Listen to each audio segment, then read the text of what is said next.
Hello friends and viewers, welcome back to my channel Madhuri records. कैसे हैं आप सब? मुझे उम्मीद है आप सब बहुत खुश होंगे, बहुत मज़े में होंगे और अपने घर में अपने चाहने वालों के साथ, अपने प्यारे लोगों के साथ बहुत अच्छा टाइम बिता रहे होंगे। आज एक कहानी की बात करूँगी और मुझे ये जानकर बहुत ज़्यादा खुशी हुई है कि आप लोग मुझसे ये कहानियाँ सुनना, कविताएं सुनना बहुत पसंद करने लगे हैं। तो आज एक कहानी मेरी जुबानी, कहानी का शीर्षक है मेरा निर्णय।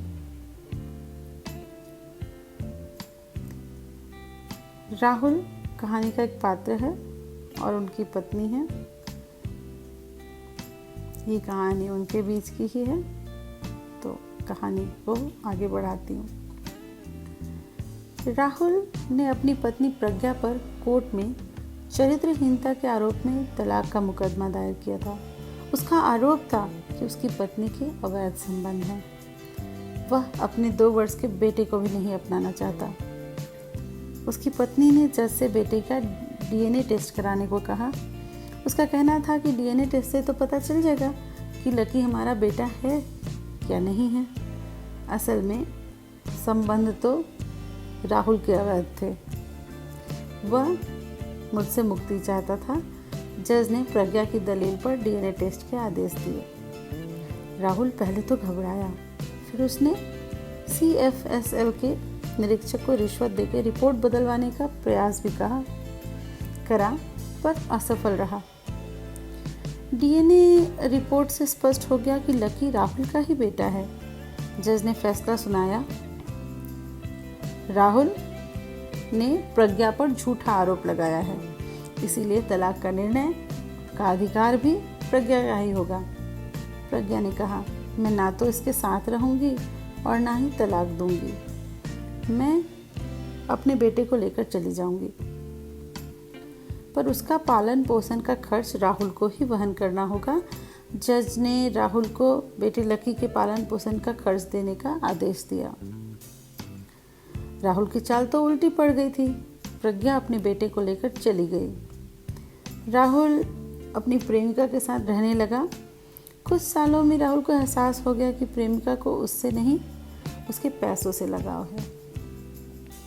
ब्याज की दरों के जैसे उसकी मांगें दिन प्रतिदिन बढ़ती जाती थीं और राहुल का पछतावा भी उसी हिसाब से बढ़ते जा रहा था। उसका मानसिक संतुलन बिगड़ने लगा। इस वजह से उसका काम भी प्रभावित हो गया और उसे व्यापार में काफ़ी घाटा होने लगा और अब वह आर्थिक रूप से बहुत कमज़ोर हो गया था।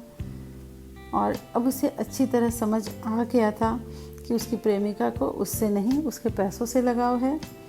उसे व्यापार में काफ़ी बड़ा नुकसान हो गया और अब उसकी प्रेमिका को उसमें कोई रुचि नहीं थी और एक दिन वह गहने को और रुपए कपड़े लेकर उसे छोड़कर चली गई।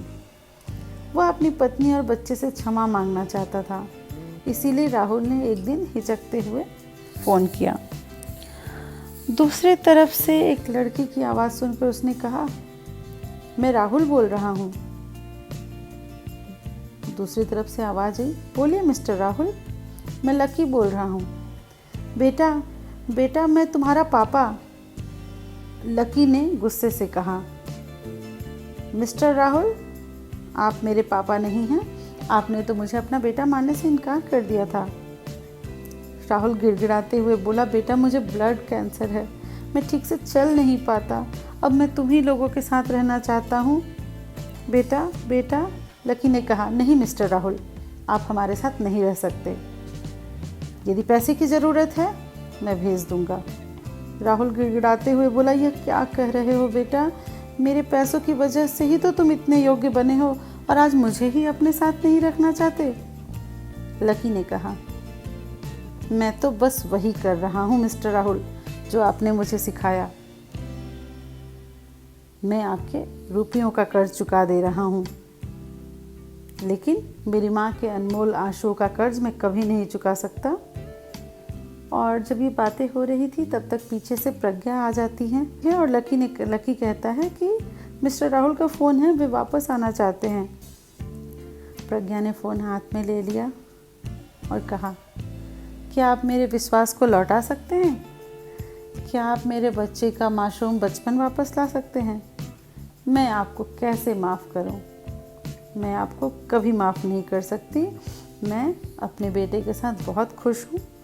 इतना कहकर प्रज्ञा ने फ़ोन रख दिया और आज उसे अपने इस निर्णय पर कोई पछतावा नहीं था। कहानी यहाँ ख़त्म हो गई और आप खुश रहिए, आसपास खुशियाँ बिखेरिए और किसी भी नेगेटिव चीज़ से अपने आप को दूर रखिए। आपके जीवन में खुशियाँ बरसने लगेंगी। तो तब तक के लिए bye and please like, share and subscribe to my channel. Bye bye.